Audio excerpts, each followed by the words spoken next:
боллоо. Улсын хурлын дарга энэ холд баруун аймагуудад ажиллаж байна. Өнөөдөр Завхан аймагт ажиллаж аймгийн иргэдэд уулзалт хийсэн байна. За орон нутагт тулгарч байгаа асуудлуудын тухай иргэдийн санал бодлыг сонслоо.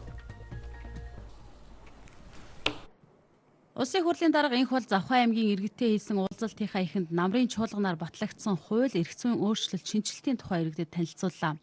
Эдийн засгийн хүндрэлээс гарах хөтөлбөрийн хүрээнд бизнесийн орчинг сайжруулах, гадаадын хөрөнгө оруулалтыг татах, уул уурхаагаас бусад салбарын экспортыг нэмэгдүүлэх чиглэлд хийж байгаа ажлуудын талаар танилцууллаа.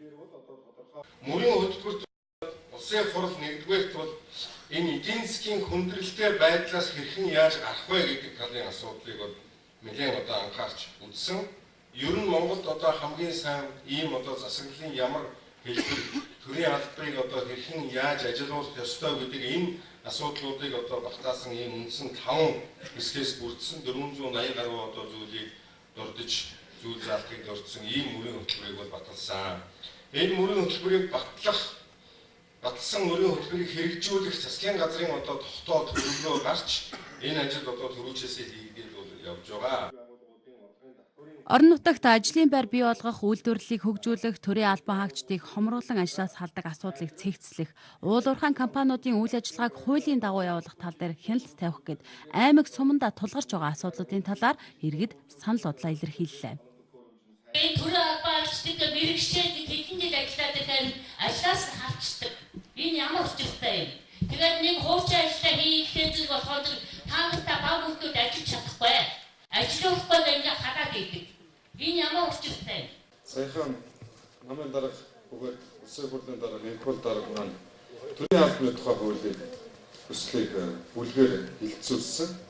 За энэ төрийн албаны тухай хуулийн төсөл маань нэрийн зарчим буюу төрийн албыг улс төрөөс ангид байлгах илүү чадварлаг улсын хүчнээр бүрдүүлэх ийм эрх зүйн хууль. Ер нь альва улс орны хөгжлийн гол бодлого тулгуур нь өөрөө чадварлаг төрийн албаны бүтэц бүрэлдэхүүнтэй байж улс орн хөгждөг.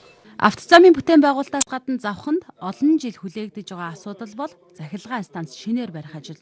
10 гаруй жилийн өмнөөс яригдж эхэлсэн тэлэмний цахилгаан станцын бүтээн байгуулалтыг хугацаа алдалгүй эхлүүлэх шаардлагатай байгааг иргэдийн төлөөлөл хэлж байлаа.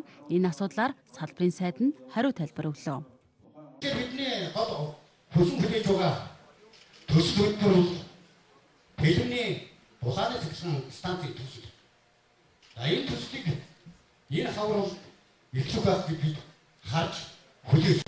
Шинэ Аз майнинг гэдэг компани энэ компанид шаардлага хүргүүлсэн. За та бүгд яриад бараг 10 жил боллоо. Энэ станц бариа. Бид бол шаардлагатай дэмжлэгийг үзүүлнэ гэдгийг илэрхийлж байгаа. За ингээд бас энэ компани хүмүүс нь бас ирж яриад энэ хавар ажиллаа эхлэнэ гэдгийг хэлсэн байгаа. Хэрвээ ингээд энэ хавардаа багтааж ажиллаа эхлэхгүй бол энэ бас болохгүй. Төр засаг өөр арга хэмжээ авах хэрэгтэй гэж бид үзэж байгаа.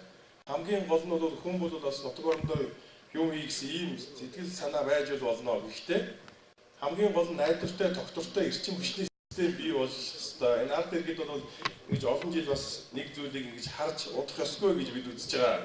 Тийм учраас бид энэ ажлыг бол үнэхээр өөрсдөө хийя гэсэн ийм эрмэлзэл хөрөнгө оруулагч нь энэ байгаа гэсэн ийм итгэл үнэмшил байгаа бол бид дэмжинэ. Энэ дээр бол та бүгд маань эргэлзэх хэрэггүй гэдгийг бас хэлье. Их хурал засгийн газраас үйлдвэржилтийг дэмжих бодлого баримталж байна. Энэ хүрээнд аж ахуйн нэгжийн орлогын албан татврын тухай хуулинд нэмэлт өөрчлөлт оруулан баталсан.